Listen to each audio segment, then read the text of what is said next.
Allez, salut tout le monde et bienvenue pour cette nouvelle Starship Update, l'émission qui vous résume tous les progrès du programme Starship. Cette semaine, SpaceX reprend la construction de sa prochaine tour de lancement, continue l'assemblage des boosters à l'abri des regards, et le constructeur fait un pas de plus vers le troisième lancement du Starship en renforçant la base de la tour Mechazilla 1.0.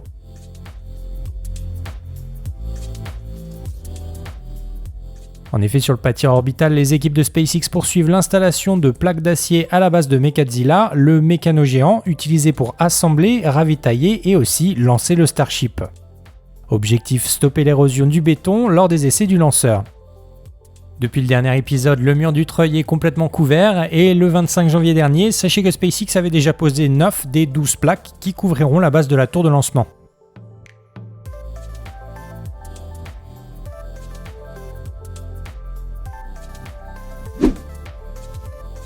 À mon avis, ces plaques de blindage seront probablement remplaçables pour pallier à l'érosion de l'acier. En effet, dans un tweet daté du 8 avril 2023, quelques jours seulement avant le premier lancement du Starship, Elon Musk avait déjà rappelé que la puissance du Starship éroderait inévitablement l'acier qui constitue la table de lancement.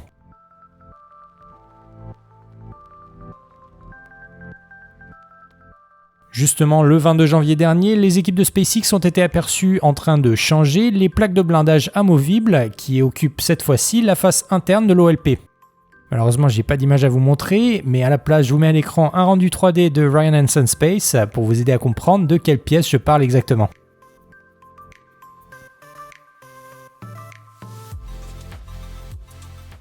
Ces plaques protègent en fait la structure principale de l'OLP en limitant l'érosion de l'acier qui le constitue.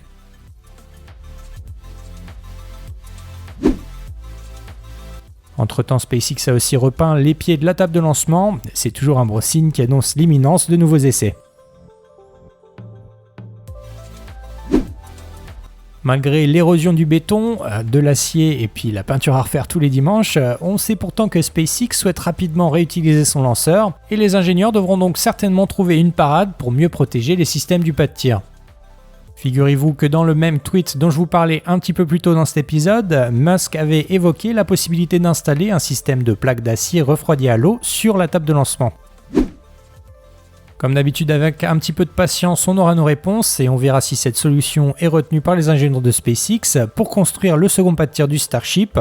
Celui de Boca Chica, le premier, étant toujours en phase de prototypage, pour rappel, à l'image de la ferme à Ergol qui d'ailleurs continue sa grande transformation.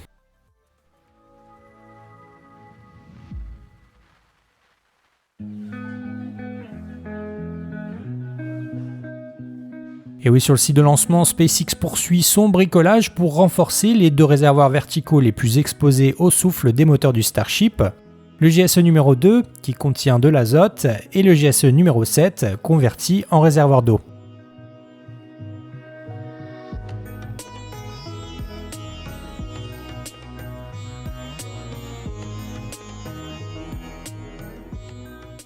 Après avoir ajouté de longues colonnes verticales les longs des coques de protection, les équipes du site de lancement ont rajouté plusieurs traverses en forme d'arc de cercle pour rigidifier l'ensemble. SpaceX a aussi réparé la coque du réservoir d'eau qui a été déformée lors des deux premiers lancements.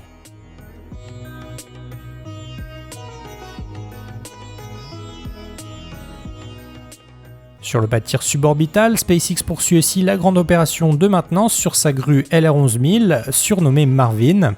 C'est celle qui a servi à désassembler les deux premiers réservoirs de la ferme à Ergol.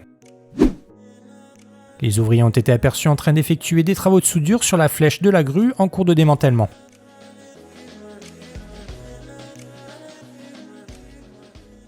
Le 22 janvier dernier, des supports servant au transport des sections de la flèche ont aussi été aperçus circulant en direction du site de lancement.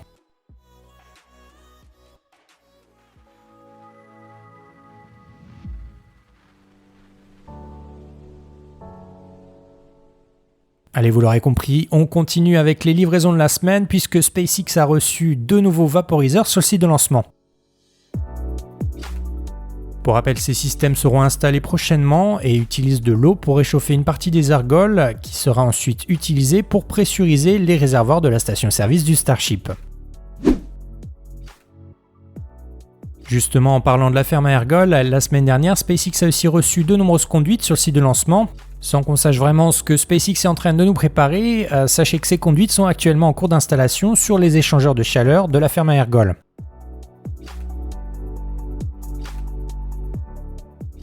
Selon la communauté de Zach Golden, ces pièces pourraient en fait faire partie d'un nouveau système de récupération ou de déviation de l'azote gazeux qui était jusqu'ici purgé dans l'atmosphère lors du refroidissement de l'oxygène et du méthane liquide qui alimentent le Starship. L'idée ce serait donc soit de récupérer cet azote, soit simplement d'éloigner la purge de ce gaz un petit peu plus loin du pas de tir. Ces derniers jours, sachez aussi que le constructeur a reçu de nombreuses sections de béton préfabriquées pour former un nouveau mur de protection.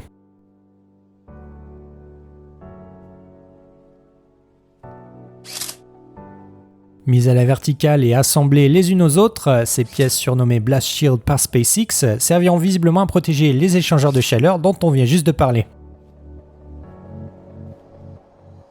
Je vous mets rapidement une petite vue aérienne pour vous situer le chantier dont je parle. Pour info, ce nouveau mur en béton remplacera en fait l'ancienne muraille d'unité ESCO, des cellules de géotextile dépliables renforcées d'un treillis métallique et remplies de terre. Je spécule un petit peu, mais en remplaçant cette muraille de terre par un mur en béton, SpaceX essaye peut-être ici de limiter la quantité de poussière éjectée et dispersée lors des lancements du Starship. Enfin, pour clore le chapitre des livraisons, sachez aussi que le 24 janvier dernier, SpaceX a aussi reçu 2 nouvelles pièces qui serviront à l'assemblage de la future tour de lancement Mechazilla 3.0.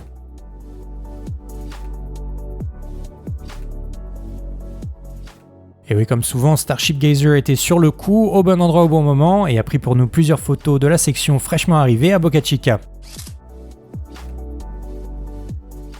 Sur cette photo, on peut deviner la nouvelle pièce. Il s'agit en fait du support sur lequel seront installées une partie des différentes poulies et des câbles qui actionneront un jour les bras de la deuxième tour construite sur le site de la Starbase. Pour rappel, SpaceX a déjà assemblé 7 des 9 segments de la tour numéro 3. Un est actuellement sur le port de Brownsville et 6 autres sont a priori toujours parqués en Floride sur la base arrière de Roberts Roads.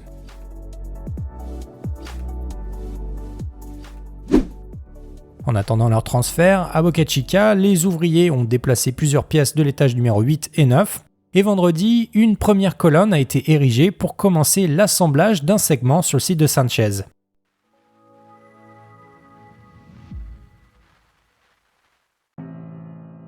Six jours plus tôt, le 18 janvier dernier, SpaceX a aussi reçu cette large structure livrée à l'arrière d'un semi-remorque. Quelques jours plus tard, elle a été placée à la verticale sur le site de Sanchez, cet atelier à ciel ouvert qui sert aussi de zone de stockage. Selon Chrome Kiwi, la communauté qui suit le projet, cette structure pourrait en fait servir de support pour le Starship Two-Point Lifter, ce palonnier spécial qui sert à déplacer le second étage du Starship une fois que son tuilage a été complété.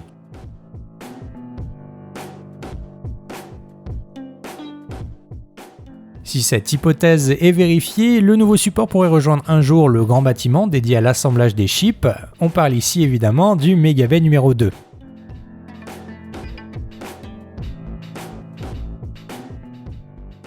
Justement, dans le Mega Bay numéro 2, qui est donc dédié aux ships, SpaceX est actuellement en train d'assembler un nouvel atelier moteur dont les 6 pieds sont ici visibles.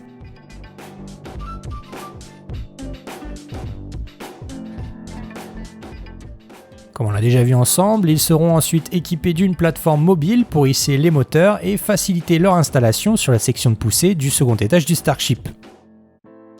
Du côté du Mega Bay numéro 1, cette fois-ci dédié à l'assemblage des boosters, SpaceX a enfin reçu la livraison de la fameuse porte du grand bâtiment.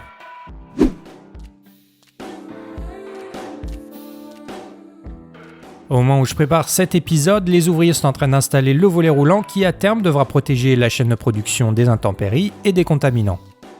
Le 25 janvier dernier, une large traverse blanche a d'abord été mise en place sur les rails qui équipent la future porte du bâtiment.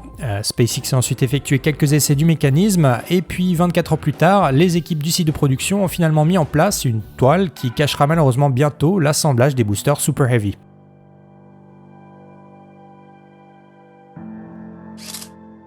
Vendredi dernier, 11 jours seulement après son retrait, l'extension du booster B10 a refait son apparition dans la cour des anneaux du site de production avant d'être transférée dans le Mega Bay numéro 1. Si c'est pas déjà fait, a priori quand l'épisode sortira ce sera fait, l'anneau du hot staging devrait probablement être de nouveau réuni avec son booster.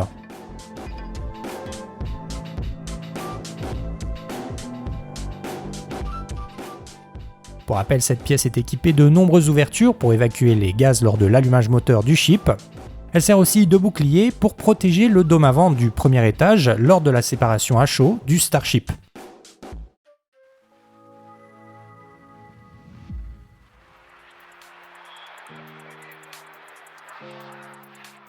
Dans la nuit du mardi 23 au mercredi 24 janvier, SpaceX a aussi déplacé le booster B12.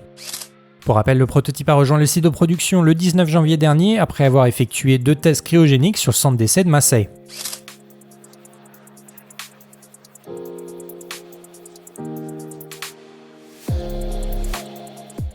Pour ce nouveau transfert, le booster a fait son voyage en 2 étapes avec un premier arrêt à la sortie du site de Sanchez.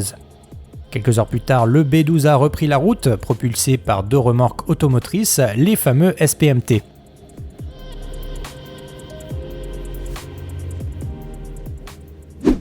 Entre 2 nappes de brouillard, les caméras de la chaîne Lab Padre ont ensuite capturé le transfert du Super Heavy qui a finalement rejoint le Mega Bay numéro 1.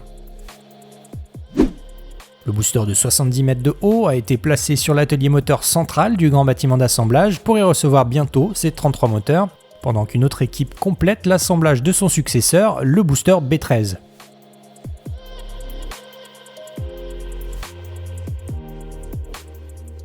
Le 25 janvier vers 8h du matin heure locale, SpaceX a transféré une section de 4 anneaux d'inox pour compléter le réservoir de méthane du prototype.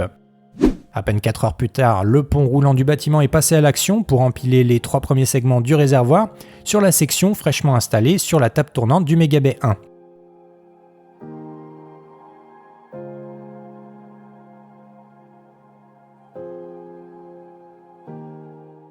Bon, j'écris Céline, SpaceX a donc complété le réservoir d'oxygène et le réservoir de méthane du B13.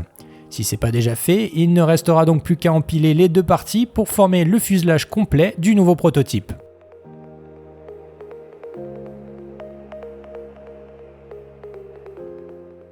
Perché sur l'atelier moteur du Rocket Garden, la saga continue pour le mystérieux Ship 26, ce modèle de second étage sans tuile thermique, sans aileron et sans porte-cargo. Ces derniers jours, SpaceX a continué l'installation de nouveaux raidisseurs externes sur le fuselage du second étage et la 3e rangée est maintenant complète. Pour rappel, le Ship 26 a effectué 3 spin prime et une mise à feu statique avant de rejoindre le site de production pour y subir toutes sortes de modifications dont pour le moment on ne connaît pas le but précis.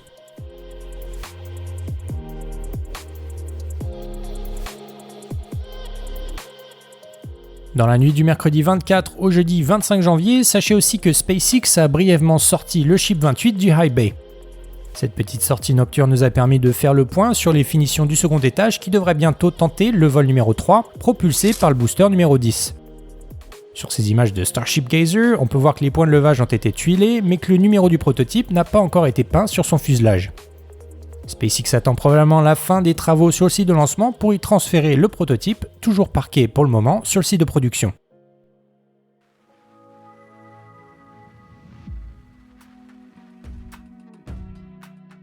Allez, avant de passer à la suite des actus, une petite parenthèse pour les nostalgiques. Sachez que pendant que SpaceX prépare le 3e vol du Starship, les restes du SN15 ont été aperçus une nouvelle fois à la Starbase.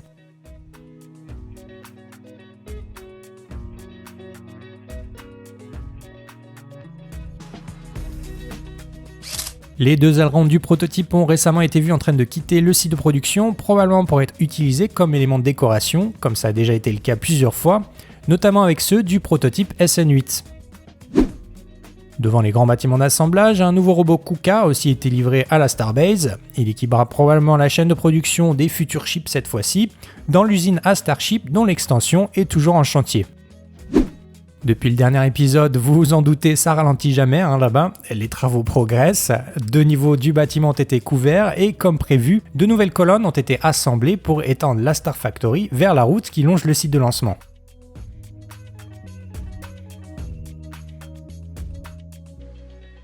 En parlant du site de lancement, il y a du nouveau aussi du côté du pâtir suborbital. Pour y tester ces chips, SpaceX y a installé une mini-ferme à ergols pour alimenter les moteurs du second étage du Starship.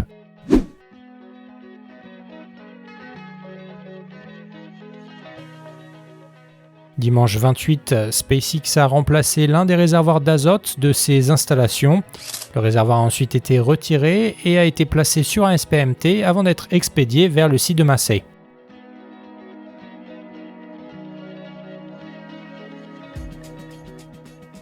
Alors pour les nouveaux sur la chaîne, un petit rappel, le site de Massey est en fait l'ancien stand de tir racheté par SpaceX et progressivement transformé pour y tester les 2 étages du Starship.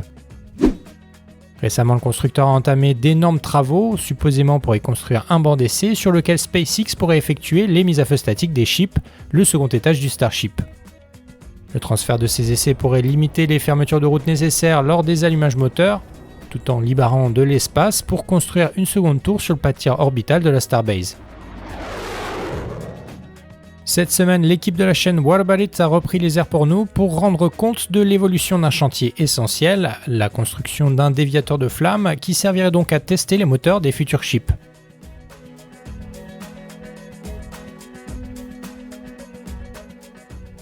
Sur cet avant-après, on devine l'avancement des travaux en cours, dont l'un des objectifs est d'imperméabiliser les contours de la future tranchée sur laquelle sera installé le banc d'essai.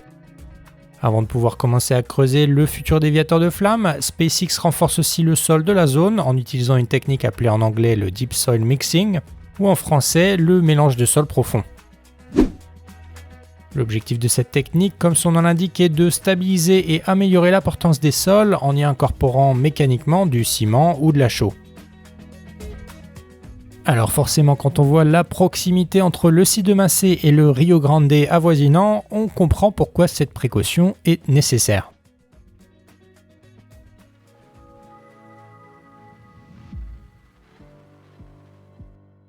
Allez, avant de se quitter, on retourne une dernière fois sur le site de production de Boca Chica où SpaceX vient de déplacer plusieurs prototypes sur son espace de stockage en plein air, le Rocket Garden. Samedi 27 janvier, pendant que je terminais mon montage, SpaceX a eu la bonne idée de ressortir le Ship 28 du High Bay pour le parquer au pied du Ship 26, toujours placé sur son atelier moteur. Comme on l'a vu un petit peu plus tôt dans cet épisode, SpaceX y rajoute en ce moment des raidisseurs externes et installe actuellement 2 petites extensions pour relier la rangée numéro 2 à la 3e rangée récemment mise en place sur le fuselage du S-26.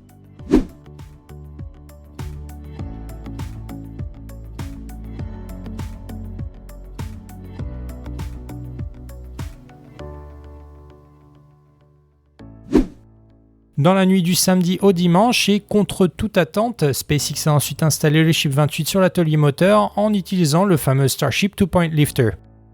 On ne connaît pas encore les raisons de ce déménagement, mais j'imagine que les ingénieurs souhaitent inspecter ou effectuer une opération de maintenance au niveau de la section de poussée du prototype, avant bien sûr de le transférer sur le pas de tir orbital pour effectuer sa répétition générale de lancement.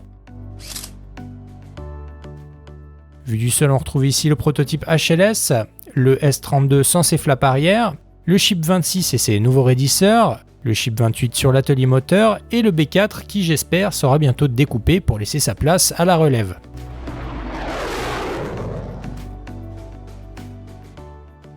Vu du ciel, on reconnaît ici le B4, le mystérieux S-26, le Ship 28 sur l'atelier moteur, le Ship 32 et son tuilage partiel, notre bon vieux Ship 20, et enfin la coiffe du S-22 convertie en maquette d'atterrisseur lunaire.